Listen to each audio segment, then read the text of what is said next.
Hello and welcome back to Talking Giants, brought to you by SeatGeek. Today is December 16th, 2025, and we're doing a midweek episode, and I'm doing something a little bit different because why not? We're late in the year. I love live streaming. I love talking to you. I hate solo episodes, but I figured if I'm doing a solo episode, why not go live? Because then I actually feel like I'm talking to some people instead of just me. I'm going to talk about the road to the number one overall pick and how the Giants can do that, the different scenarios and the different things that they may be up against. Then I'm going to move to specific kind of player storylines. We'll talk about Jackson Dart. I have some things to say about Andrew Thomas, Jermaine Illuminor on the offensive line. Looked at some numbers on PFF. Especially looking at pass blocking efficiency and overall thoughts on the run game as well, too. I have some thoughts on Theo Johnson. There was a point that I missed on Sunday's show about Theo Johnson, like a play that he had that kind of costed the team an opportunity and an explosive play early on in the game. We'll talk about Abdul Carter. And then I also want to do like a Q&A because it's been a while since I've done like a mailbag with all of you. So I figured let's do a Q&A. Let's do a mailbag kind of at the end of this. So if you want your question to be seen, save it to the end or even ask it now. Or even if you want it to be easily seen, send a super chat. Marty, send a super chat. I'm not going to tell you to send a super chat or send your money because we'll be looking at the end anyway. But Marty said, this guy, Joe Shane, deserves to be fired. And Marty, great point. I wholeheartedly agree, brother. Wholeheartedly agree. The one thing that Joe Shane is very good at is getting the top overall pick, top 5, top 10 picks in the NFL draft. Joe Shane puts together rosters that are very, very good at getting top 5 and top 10 picks. So now this year, what's unique is that we're going for the number 1 overall pick. And why this is so like significant to me, right? It's not just about getting the number 1 overall pick and then taking that player, right? Or even, you know, what we can do with that spot. Not even about what we can get from it.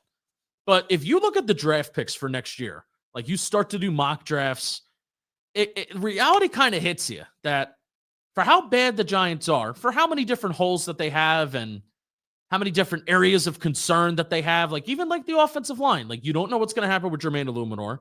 They have Greg Van Roten, who's in his late his 30s, right?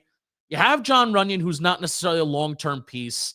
John Michael Schmitz has a lot of questions. So even though you feel like the offensive line is quote unquote fixed and they're having a really good year, they're not necessarily long-term pieces there, right? Wide receiver 2.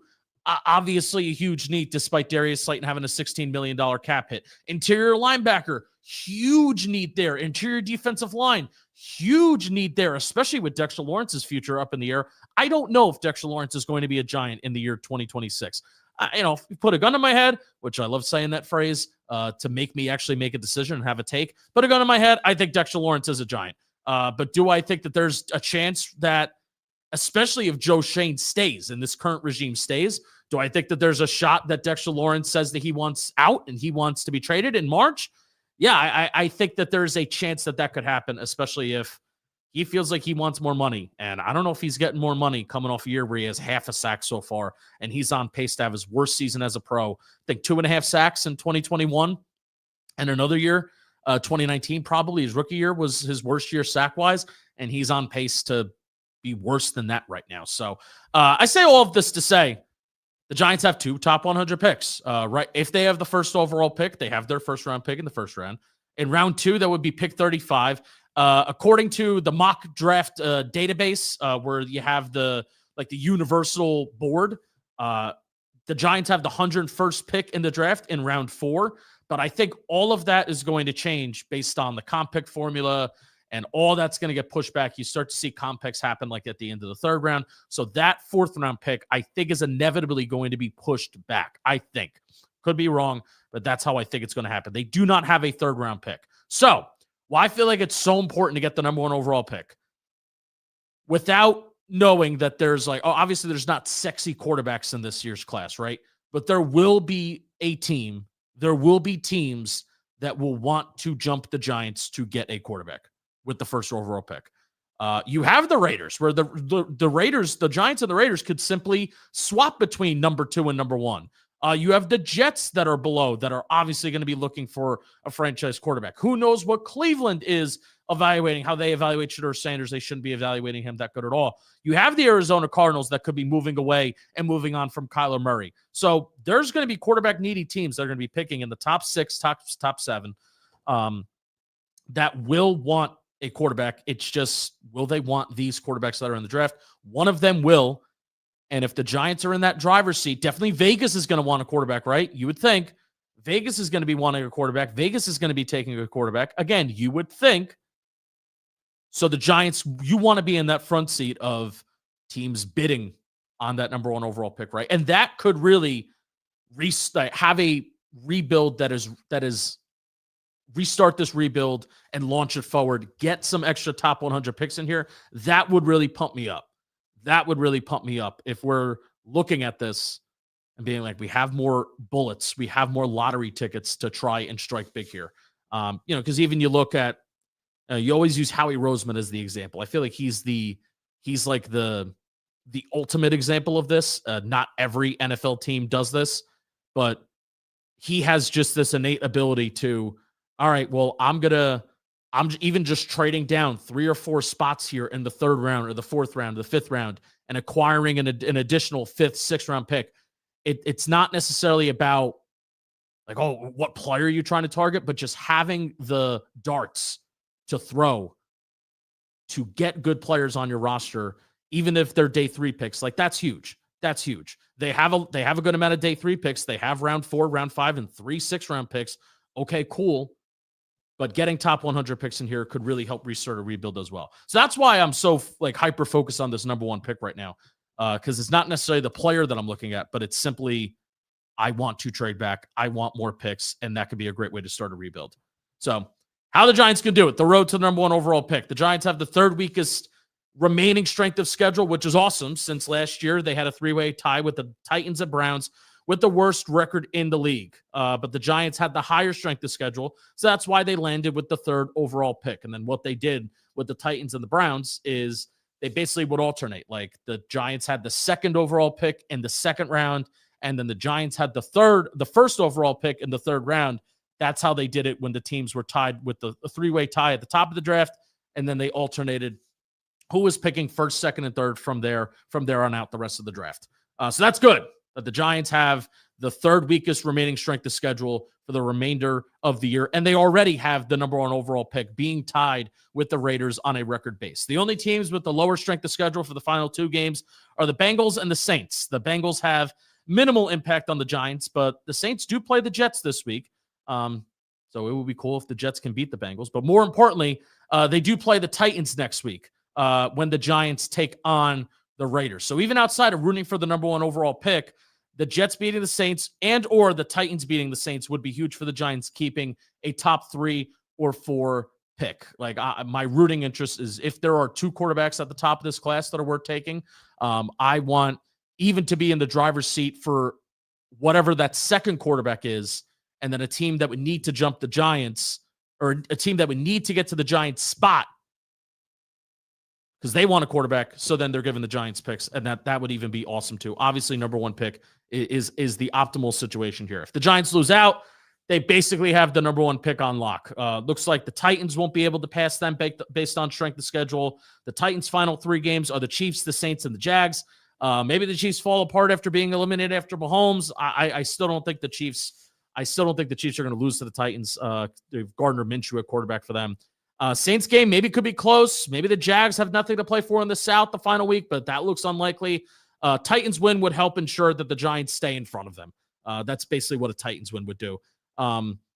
It's imperative to stay in front of, especially the Titans, in my opinion, because it feels, out of the 2025 draft, out of the 2 teams coming out of the 2025 draft, you have the Giants and the Titans that feel good about their future the future at the quarterback spot. So then the Titans would be that 2nd team that would also be in line to possibly trade back. So we would be competing with them in a trade back scenario. So what it really comes down to, again, Giants losing out, but especially losing to the Raiders next week. The Giants are +3. They're 3-point home underdogs to the Vikings this week. I feel confident that they're going to lose that. Since the defense, I think, is going to give easy reads to J.J. McCarthy. The run defense is going to be the run defense. But if the Giants beat the Raiders, It also gets tricky with the Cleveland Browns because we know the Titans will pass them as another 2-win team, but the Browns will pass them too, since their strength of schedule is at 485 right now, and that is way below where the Giants are right now. What helps is that the Giants have a weak strength of schedule remaining with 3 teams below 500, and the Browns have the Bills, the Steelers, and the Bengals left, so they have a strong strength of schedule left. They probably lose those 3 games unless their defense has one of those like elite Browns defense games. Still not sure how the final 3 games are going to shake out for the Giants, if that would be enough to lower their strength of schedule enough if they finish with the same record as the Browns. But I think even if they finish at the same record, I do think the Giants' strength of schedule would give them the tiebreaker over the Browns. That's how I think it'll finish. I do feel confident that the Raiders are going to lose against the Texans and the Chiefs. Even without Mahomes, they're just so bad. They're so awful.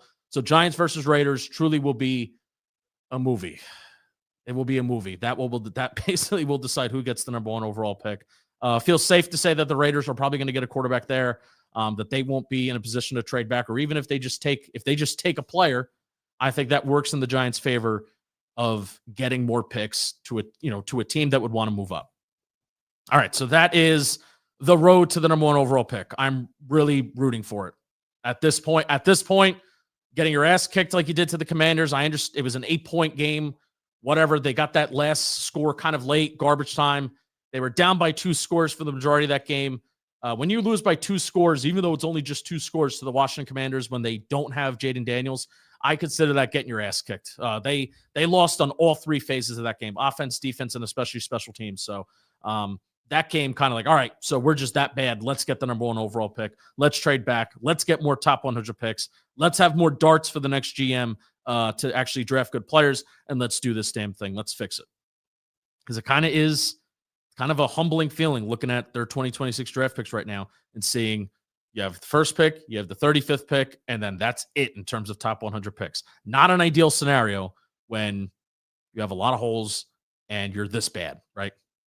When you're this bad, not ideal to only have 2 top 100 picks. Hopefully that changes.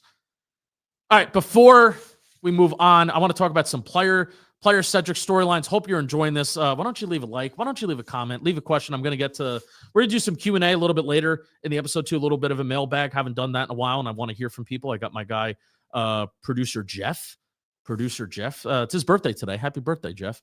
He's going to be letting me in on some questions towards the end.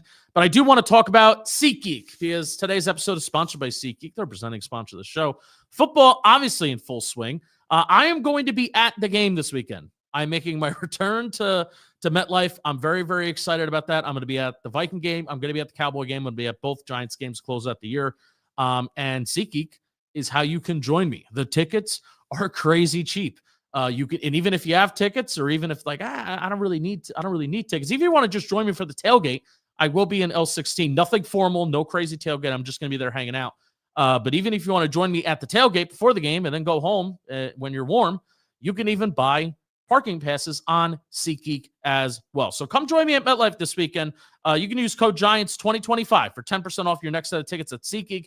You'll be basically almost going for free, and you can get some pretty good seats too. That's 10% off any tickets with promo code GIANTS2025. Come join me at MetLife this weekend.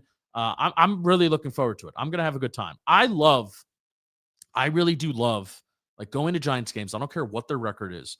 Going to Giants games is my favorite thing to do in the entire world. And thank you to SeatGeek again. And when we were out there in Kansas City, bought tickets on SeatGeek to go to Kansas City for Sunday Night Football. That was a lot of fun. When I was out there in Kansas City, I really, really good seats, kind of like in the 200 section. I remember just how much I feel like I can watch and understand the game so much better when I'm there and I'm not sitting on the 100 level, but when I can sit above and I can see the safeties and I can see how many guys are fully in the box, I just feel like I can understand the game so much better when I'm there versus just watching it on TV. I hate the way that the conventional modern day TV broadcast presents the game of football. I think it makes us almost like dumber fans because it just follows the ball when there's so many other things that happen outside of following the ball in football. The way more important stuff that's happening is not where the ball goes. It's what's the line doing up front. It's what's the safeties. Are they single high? Are they two high? Are they playing cover 3, cover 2, cover 1, cover 4?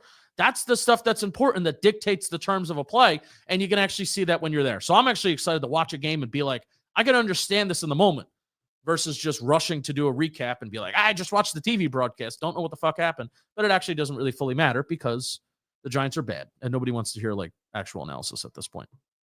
So there you go. I'll be there. Come join me. All right, specific player storylines.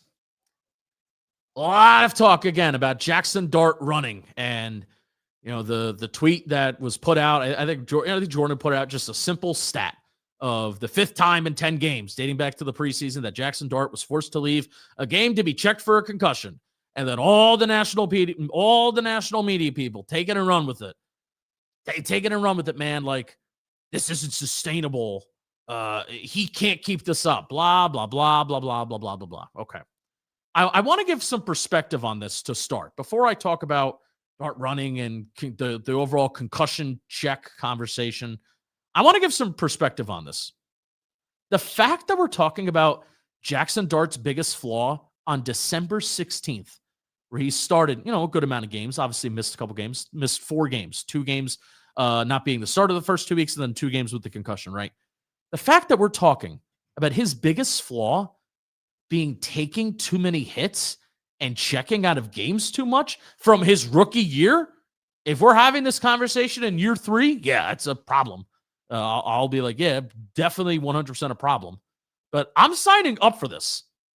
Again, just to bring some perspective, we're not talking about a rookie quarterback who the main headline of Jackson Dart's rookie year is he makes bad decisions. He takes too many sacks. Literally not even a thought from his rookie year.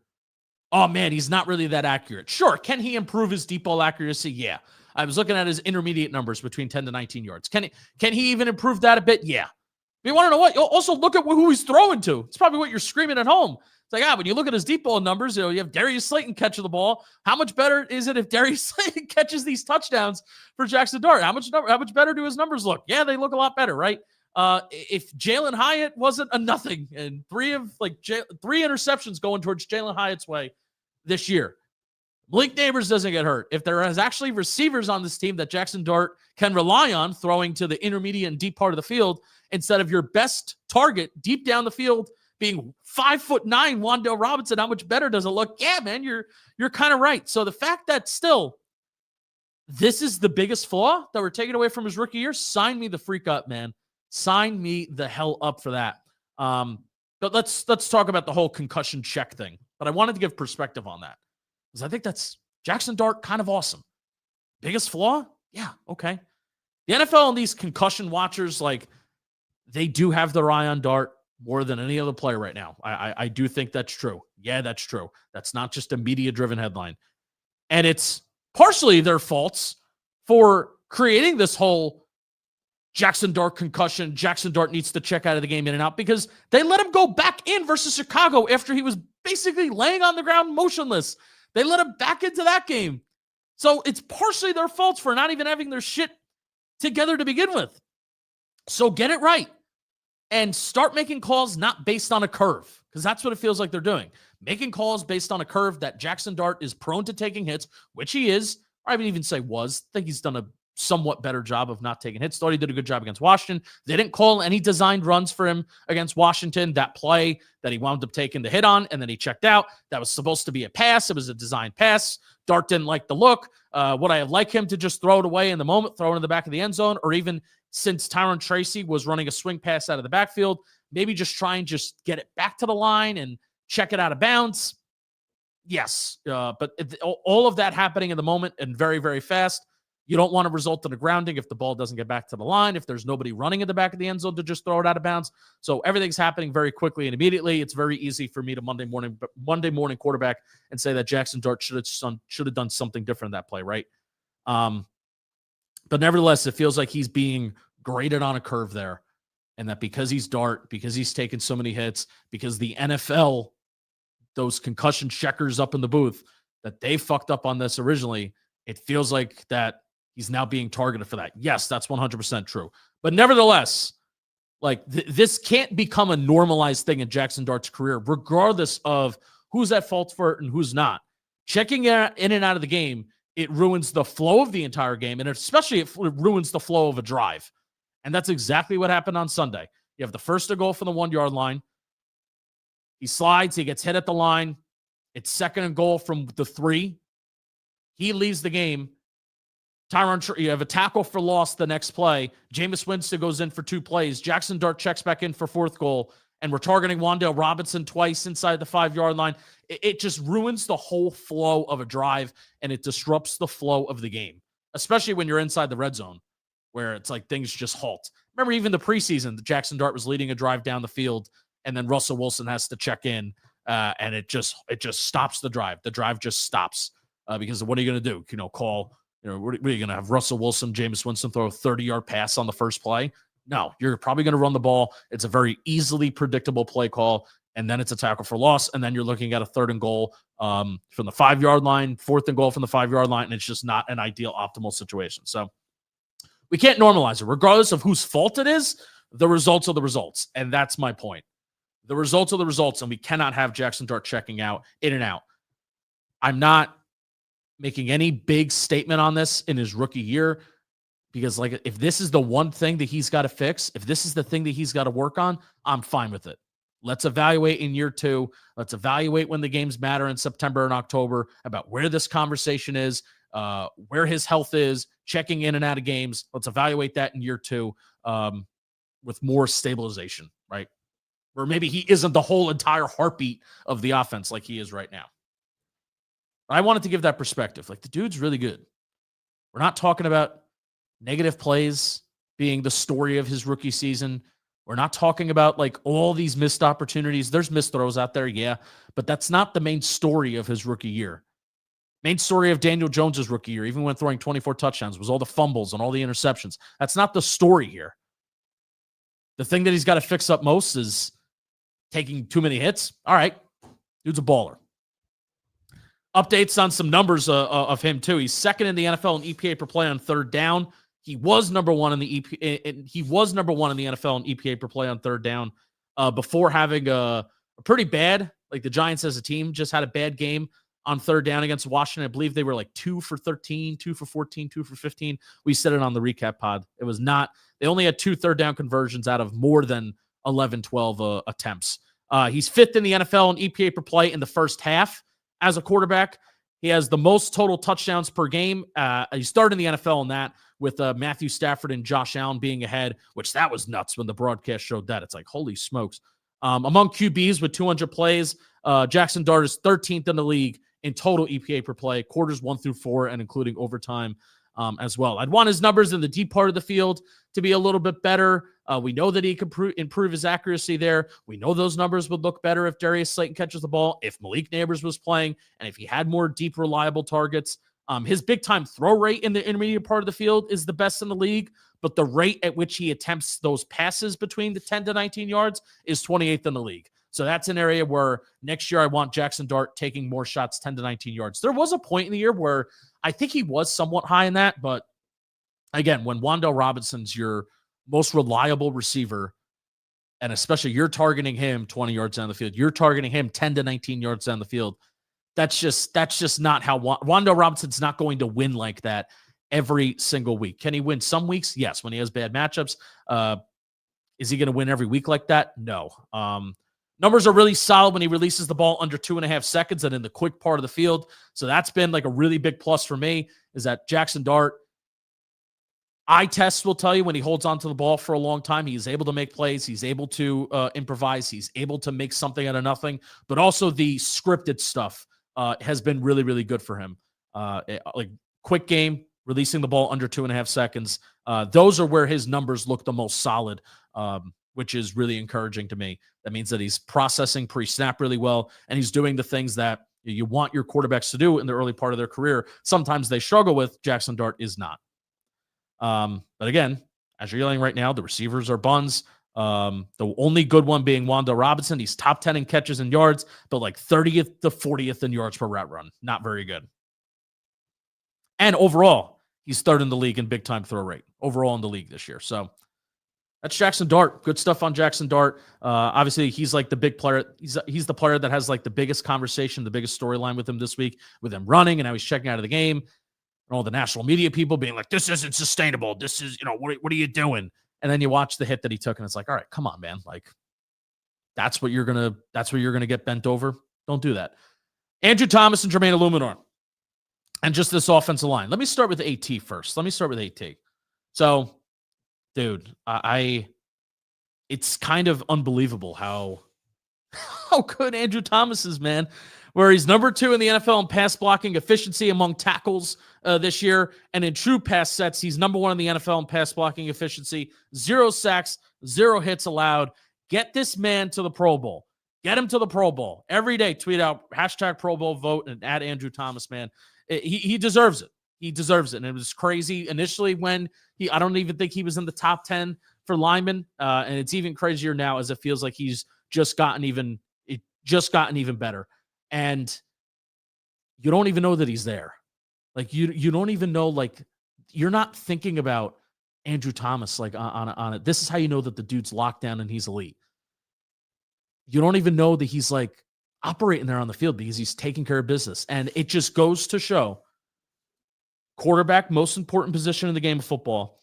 I will always say left tackle is the second, and it's quarterback, and it is Andrew Thomas that has convinced me of that. Anytime that Andrew Thomas has been on the field for a substantial period of time after his rookie year, think of how somewhat stable the offense looked in 2021 when he was on the field. And then he gets hurt, and then they start to lose every single game, and the offense looks horrible. Last year, they're not awesome. They're not scoring points. They're not winning. But last year, through the first 6 weeks of the season, there got to a point when Neighbors is doing his thing and the run game starts to pick up a little bit. Tyron Tracy gets in there. There is a point where plays per drive and yards per drive, like the Giants are top 5, top 10 in those categories. Like, they're moving the ball. There was a period of last year where they're not scoring, but they're moving the ball. Obviously, the red zone offense was horrible. And then you see him go down and everything just falls apart. It just goes to show just how important and how imperative he is to this team's success, this offense's success. When he's on the field, they have a shot to move the ball. Maybe not even fully score, maybe not even fully get 7 points, but it is a watchable, somewhat operable offense. When he's not on the field, there are times where it is unwatchable, and it hurts to watch. And that's the Andrew Thomas effect, man. He needs to be recognized for being the best tackle in football right now. He is the best. And Jermaine Illuminor behind, but at least in these pass blocking efficiencies, not much behind, even not having a great game against the Commanders this past weekend. He's 7th overall in pass blocking efficiency. In true pass sets, he is 8th. I am not walking away from a player that I don't care if it's a contract year. I don't care if he's on the plus side of 30. He's not 35, 36, 37. I am not walking away from a player that it seems like he is finally finding his rhythm and he's finding his footing at the right tackle spot when there's an opportunity to keep him on the team. Jermaine Illuminor, without a doubt in my brain, is the highest priority free agent the Giants need to bring back and re-sign.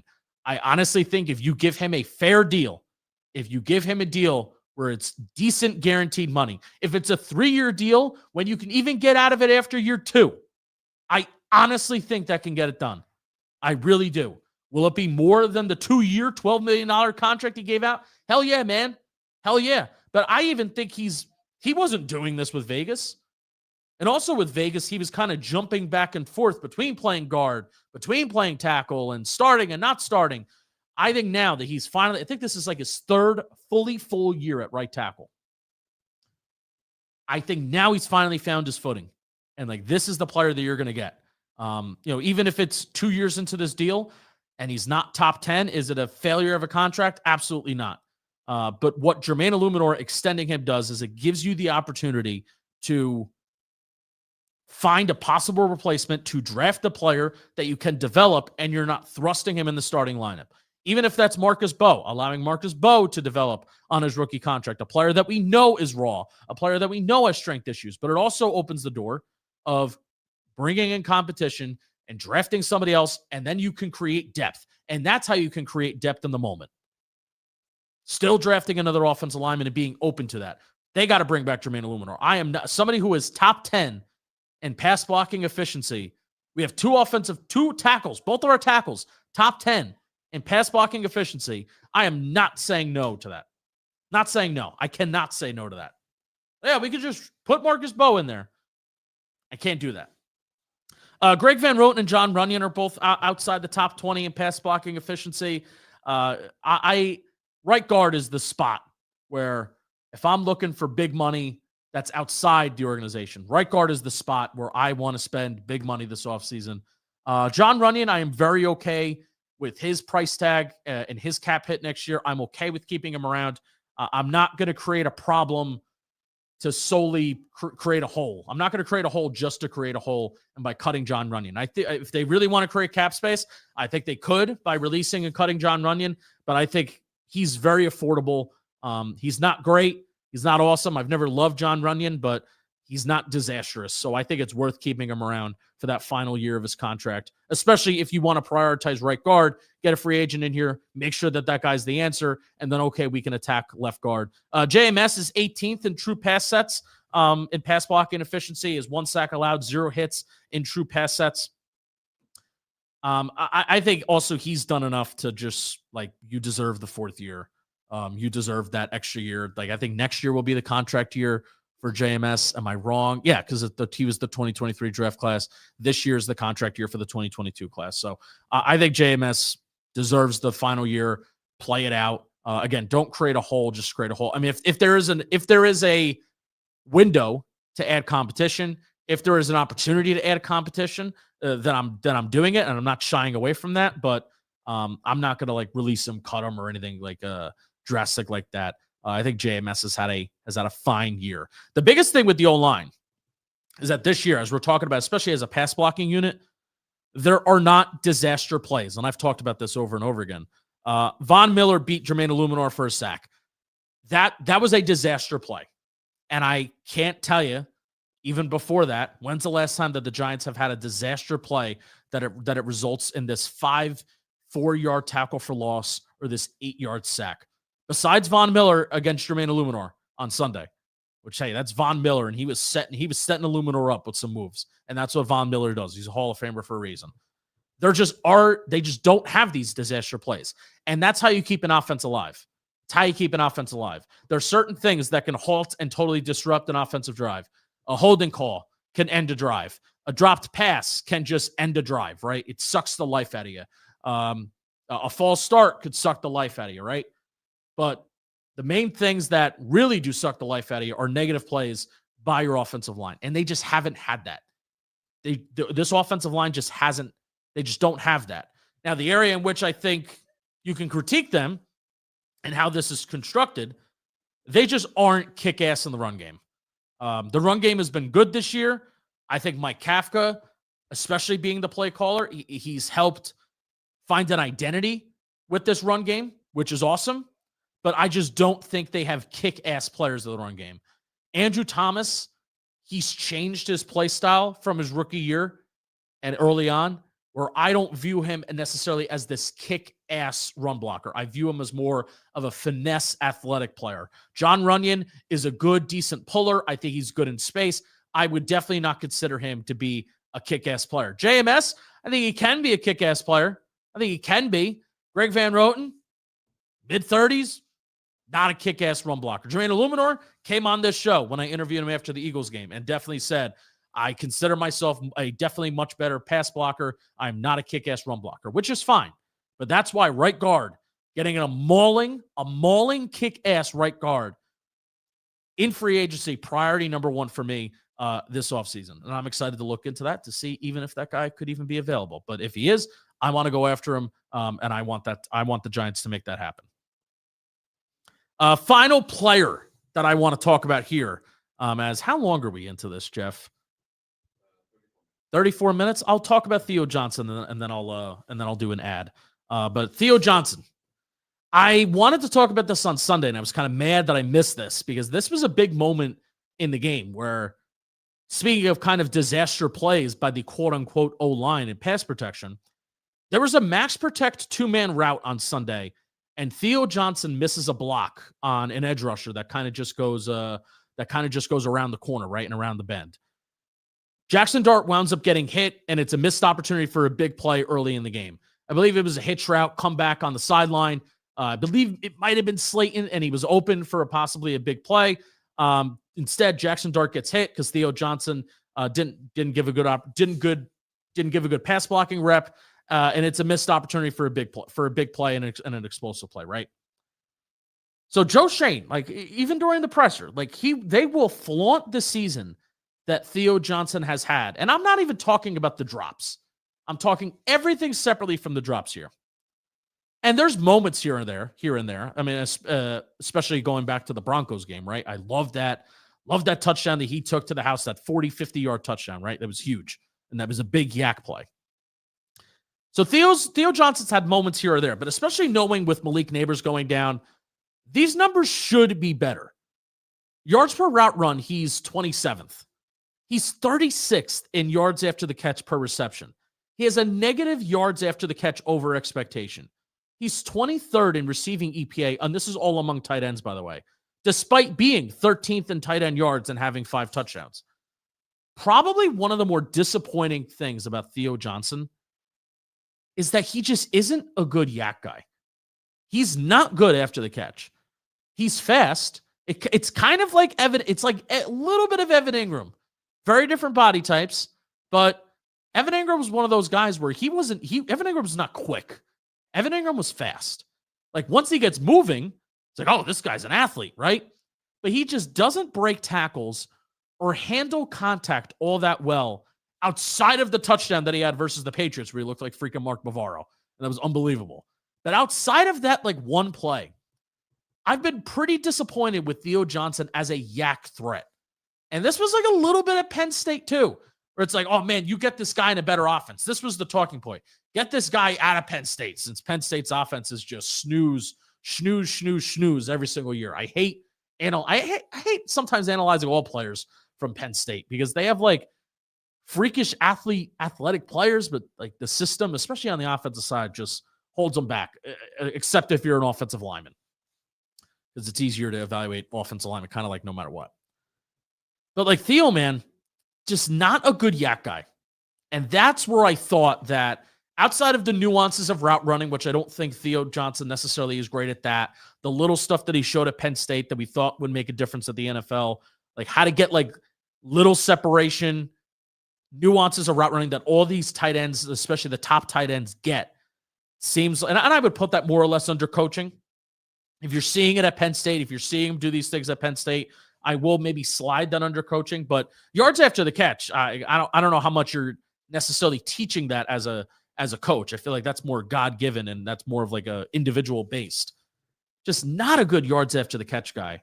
And that's really, really disappointing. And I think that's one of the reasons why you see yards per route run is 27th, 36th in yards after the catch per reception. His yards after the catch over expectation being negative is very, very bad. That is very, very bad for a guy that is billed as this athletic freak that can do things after the catch. That being negative and being a negative after the catch, according to the player tracking data, is very, very bad. So pretty disappointed about Theo. I wanted to talk about that on Sunday, about, hey, you missed that block, and that results in an explosive play being taken off the board for you early in the game where you can get momentum under your belt. But even talking about him just as a player, that front office will try and flaunt him as a success story when even outside of the drops, I don't think he is the biggest success story. There is a lot left to be desired in Theo Johnson's game. And there are times where Daniel Bellinger looks more reliable. There are times where Daniel Bellinger, I don't think yards after catch Daniel Bellinger is that much better, but there are times where Daniel Bellinger gets more room and does more with it. I don't know, man. I will talk about DraftKings, and then I'm going to talk about a dual Carter, and then I'm going to take questions from all you. This episode is brought to you by DraftKings. Holiday football has arrived with DraftKings, with the DraftKings Sportsbook, an official sports betting partner of the NFL. The unexpected can turn game day into payday. And don't forget, DraftKings has your back with early exit. If your player goes down in the first half, you could still get paid in cash. And here's the best part. New customers bet just $5, and if your bet wins, you'll get $200 in bonus bets instantly. Download the DraftKings Sportsbook app and use code JAMFootball. That's code JAMFootball. Bet $5 and get $200 in bonus bets if your bet wins. A partnership with DraftKings. The crown is yours. Bang. Bang, bang, bang, bang, bang, bang, bang. I want to talk about Abdul Carter, and this is going to be quick. Very pumped about his game, and I still am very firm in my statement of, the talking about the good week of practice, because that was the thing that Jonathan Vilma kept going back to. Yeah, it's such a good week of practice, and it became a joke, but it's also not a joke, because I do think, especially looking at 2 of Abdul Carter's tackles for loss, it could just give you being prepared and knowing what's coming, knowing what you got to do, knowing what the call is. I think, again, it could put you in an opportunity to make plays like that. So I don't necessarily think it's a coincidence. The first week that it was reported that Abdul Carter has a good week of practice, that you're seeing 3 tackles for loss, right? The first one being kind of sets a nice little edge against Laramie Tunsil. Laramie Tunsil gets a nice little drive on him, but kind of giving up a little ground, knowing that possibly, hey, that's an outside run. That's a run that's going outside the tackle. So as long as he gets the proper extension, he came off of that, made the play on the running back, and that's the first tackle for loss. But even the last one, I think it was against Brandon Coleman, got good extension, like good explosion at the line, good explosion at the point of attack, but then got enough extension to get off of Brandon Coleman, to get off the tackle, and then make another play on the ball carrier. So, is that Abdul Carter just doing what he normally would do? I don't know. Is it a little bit of preparation and knowing where you got to be and what you should be doing and what the play is called for? Maybe it is. I don't know. But I liked what I saw. And it was stuff that you kind of saw at Penn State too. Even outside just the pass rushing stuff, there was evidence at Penn State that even with his lack of size and maybe lack of strength issues, there was still evidence at Penn State that this dude can be a solid run defender. And it was with the same exact plays that he made against the Commanders, especially the Brandon Coleman one, where showing his explosiveness and getting a little bit of an extension at the point of attack, which his arms are longer than Micah Parsons, by the way, because that's always the player that obviously you compare him with. His arms are a little bit longer than Micah Parsons. So getting that proper extension against a young tackle and then making the play on a ball carrier, using his athleticism to his advantage, even in the run game, is how Abdul Carter's going to win. That's how I think he won against the Commanders. And even the one where he had a tackle for loss, I think he was lining up in the A gap, and he just absolutely Tyler Biadasz just swims right over him and uses footwork, uses his quickness at the start, and that's how he gets in the backfield. He's going to do plenty of that too, and that's awesome. So Abdul Carter, in terms of him as a pass rusher, he's 16th in total pressures, that's sacks, hits, and hurries. He's 17th in hits. He's 11th in pressures. He's 4th in the NFL in quick pressures, according to Next Gen. Out of the guys in the top 25 in quick pressures, just the total raw number of quick pressures, he has the fastest time to pressure in the league out of those top 25. You want to know, that's out of edge rushers. And the only guy that is faster than him is Nick Bolton, who's an interior linebacker. So out of all edge rushers, he has the fastest time to pressure out of the top 25 guys in total quick pressures. It's pretty sick, man. I think it's going to come together for him. I really think it's going to come together for him. I think Abdul Carter's sick. Show up to meetings. Be attentive. Be ready to roll. Be a pro. Be a professional. Next coaching staff will hopefully get that out of him. He needs to get he needs to get it out of himself too. Because that was even the reports of going back to the pre-draft of a little bit of concern about that, a little bit of concern about character flaw. I'm confident that he's going to get it right. And you know what? If you get 10 sacks a year, I don't give 2 shits if you show up to meetings. All right. That's it. Q&A. Mailbag. Unmute yourself, Jeff. Unmute yourself. Everybody tell Jeff happy birthday. All right. Hello, Justin. Let's get the mailbag started then, all right? People can fill in more questions as we go, of course, and I'll be looking the whole time. We got one to start?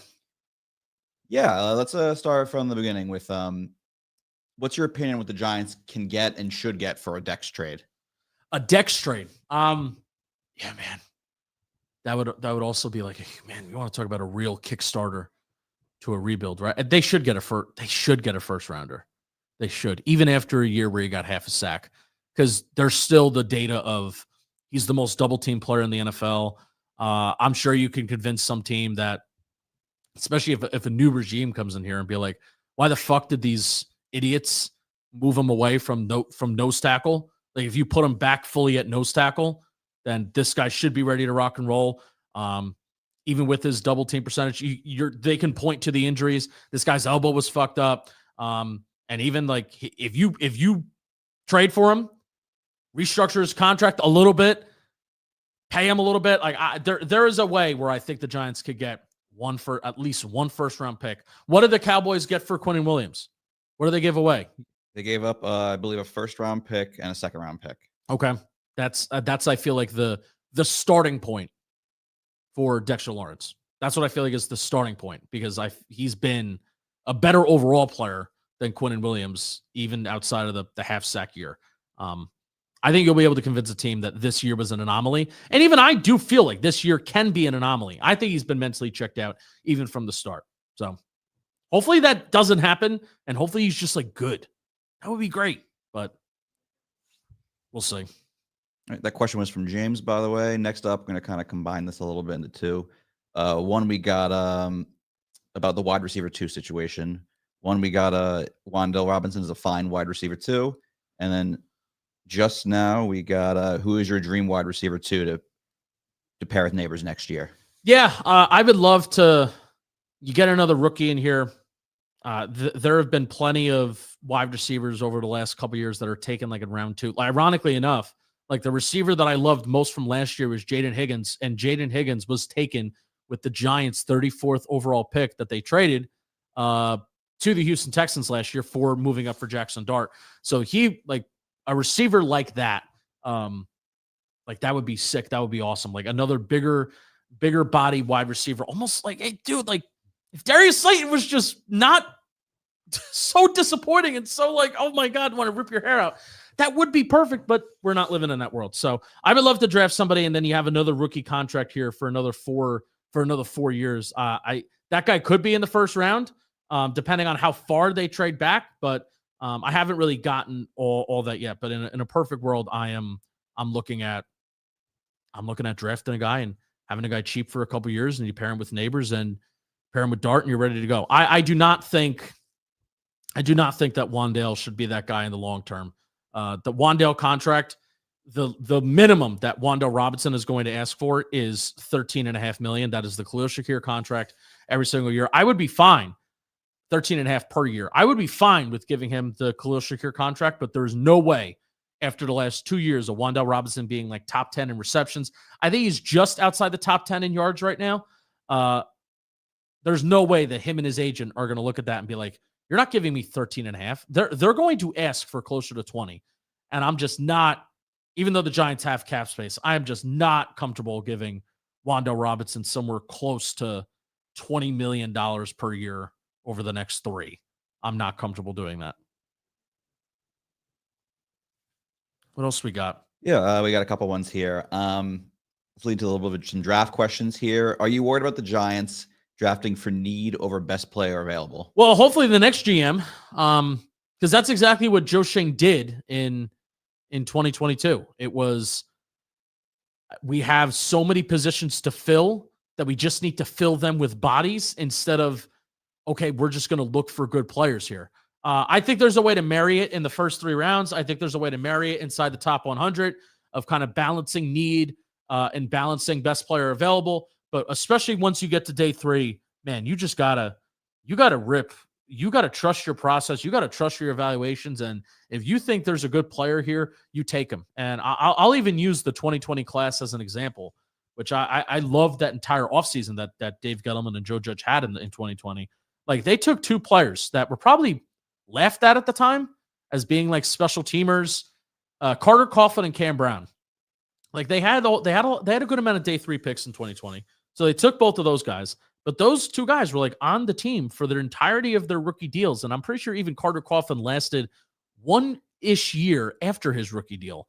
So like those are successful draft picks, day 3, 6th round picks that are on the team, even just for special teams, and say, hey, these are just good athletes, good ball players. Take them. Don't just stress about just you, especially day 3. If you're talking about the Giants need this day 3, no, they don't, because you're not going to find that guy day 3 that's going to fill that need. You take good ball players, you take good football players, and you see how you can develop them. Like even this year, Marcus Bowe was the perfect day 3 pick as a development. And then how they have treated him since has been perfect. He's got in there in limited action. We've seen enough from Marcus Bowe, not a guy that you're throwing and thrusting into the starting lineup, but a guy that you didn't necessarily need at the time, but just a good player that fell on the consensus draft board, a guy that was projected to be like the 65th pick in the draft, according to the consensus board, which that was the Giants' 3rd round pick, 65. That was the first pick of the 3rd round. That's where Bowe was projected to go, and instead he falls to day 3. Perfect. And now it's a guy that you're playing with house money with Marcus Bowe. We'll see what happens. He's developing, and you're excited about his future, right? But not relying on it.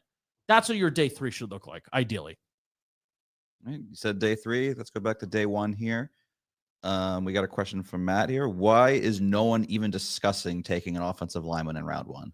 Yeah, I don't know who I don't know all the guys that are available right now. I know there's a bunch of receivers at the top. I know you have the ultimate Swiss Army knife, the linebacker edge rusher coming from Ohio State.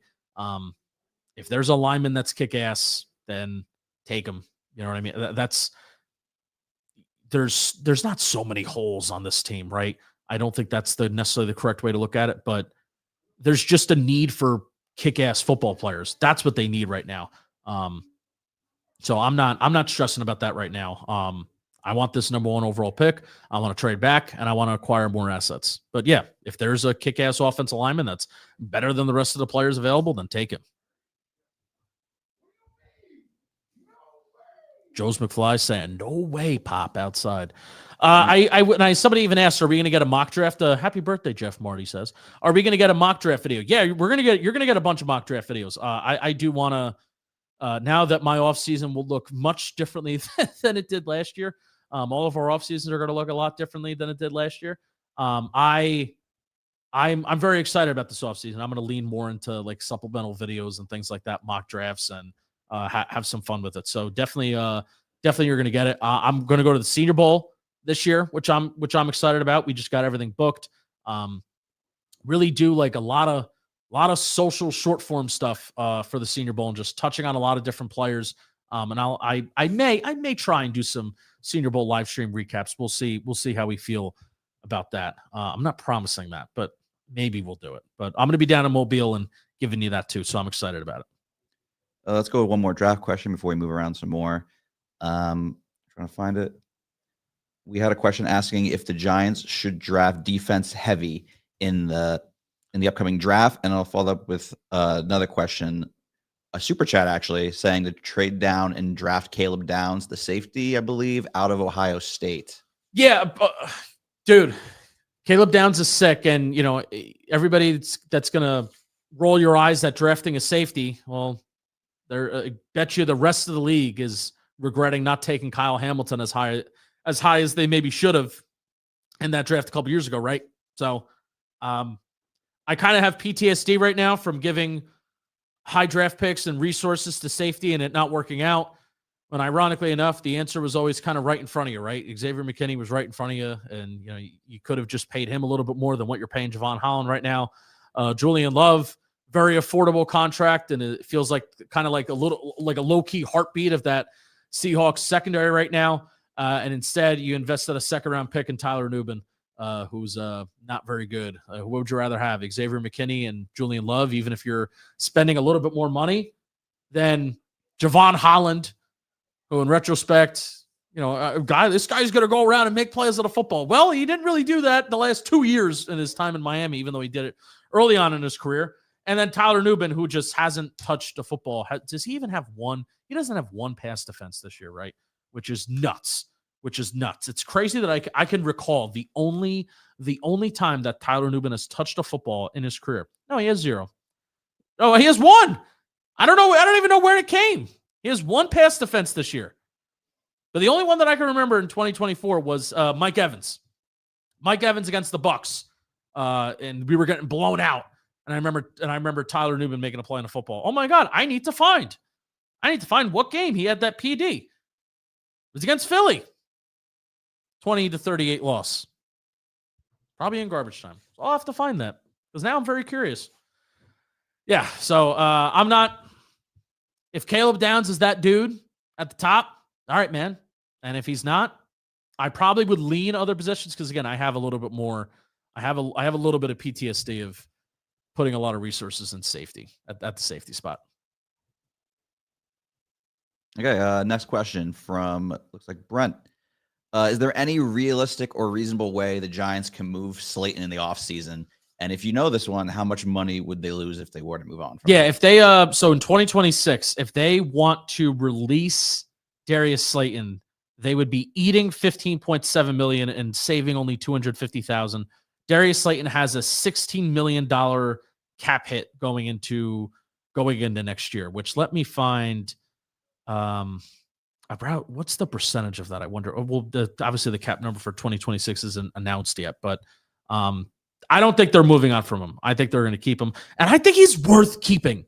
Like, I understand he's enemy number one. I understand that he's still, and I agree with Sean when I have the whole point of the disease of losing, and there's players on this team that all they've done is lose. So that's what they know, and that's what they're accustomed to. And yeah, he's part of that, but there's still a part of me that still thinks that he can be a good, decent football player and that he could still give you 50 catches per year for 750 yards and he can give you 6-7 touchdowns. The damn meme. So I still think that is still in his bag. And I don't know what the hell went wrong this year. I don't know. The drop rate after the Washington game is up to 8.2%. That's the highest that he's had since 2022. We're at a 9.9% drop rate. I mean, will the next regime maybe look at this and be like, all right, we'll deal with the $15 million dead cap hit? Yeah, there's been worse. But I still think you can upgrade at wide receiver in the draft. And especially if you're going to let Wan'Dale Robinson walk, which I think that they will. If you're going to let Wan'Dale Robinson walk, I still think having Darius Slayton around for what will be a very young wide receiver room is still beneficial. And I don't think he's a bum. I don't think Darius Slayton's a bum. I don't know what's going on, but I don't think he's a bum. I don't think this guy's horrible. Just got to catch the damn ball, man. Got to catch the damn ball. And there are times, too, like, let's give a little bit more effort in our releases. Like, there's just little things that I know Darius Slayton can do better and be a better all-around player than what he's doing right now. If he's that mentally checked out, then yeah, you got to get him out.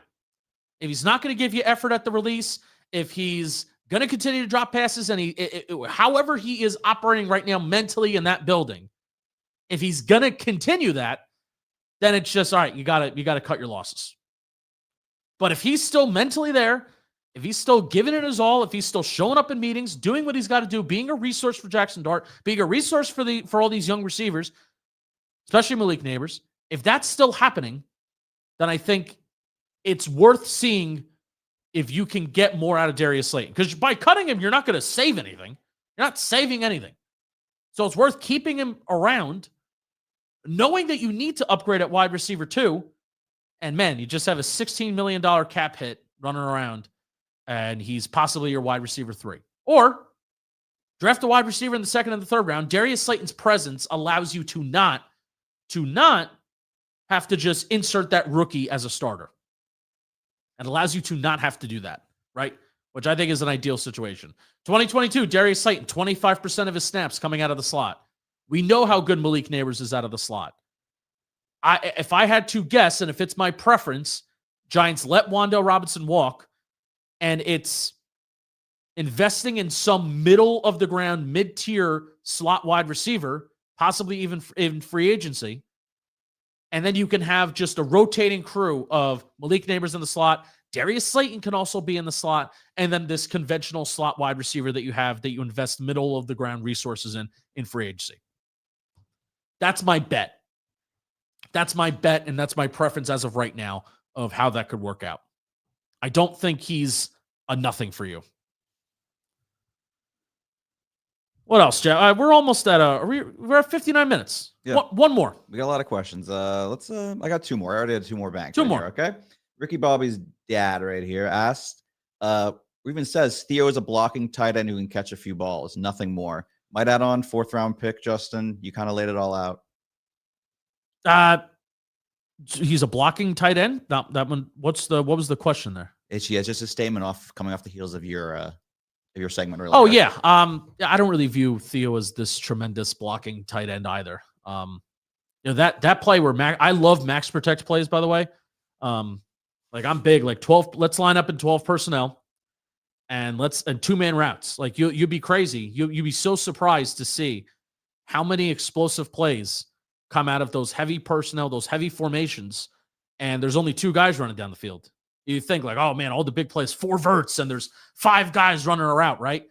So many plays, especially for the Giants. It doesn't matter what system. Think back to the Saints game and John Ross catching a 50-yard pass. Plenty of times this year too, where 2-man routes lead to big plays. And tight ends got to be able to execute and block. And Theo Johnson did not execute and did not block there, and that was a big play that was taken off the board for them. So I've been like I said, disappointed with Theo Johnson so far this year. What's the second one? I had a last question here then, if this is it. Josh, he asked if you can list your top 3 priorities to upgrade over the offseason. Draft, trade, free agency. They suggest defensive tackle, interior offensive line, and middle linebacker. Yeah, I want a Mike linebacker so bad. So bad.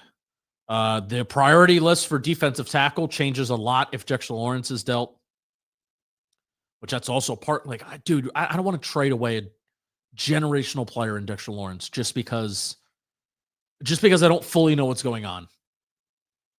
Somebody's got to get to the bottom of it. I've asked beat reporters. I've had Duggan come on here. I've had Ryan Dunleavy come on here and be like, we don't fully know what's going on. Something seems off. Somebody's got to get to the bottom of what the hell's going on with Dexter Lawrence, because it's so not him. It is such a drastic drop off from even what he was before he broke out, even what he was in 2019 and 2020 and 2021, what he was doing then. Forget 2022 and after. It's bad. It's horrible. So how I view defensive tackle and that interior D line room is going to drastically change, obviously, if Dexter Lawrence is gone. But I want a Mike linebacker in here so bad. If that's a Leo Chanel, like going and giving Leo Chanel big money. If that's, I would love to do a double dip at any of those spots, like any of those 3 spots, whether it's getting a defensive lineman in the draft and then signing one in free agency, or vice versa, because obviously you're going to sign free agency first. Signing Leo Chanel in free agency, and then boom, go and draft an off-ball linebacker that is high-end traits and a guy that you can develop, right? High-end processing, I'll say. I consider processing to be a trait, not just athletic ability.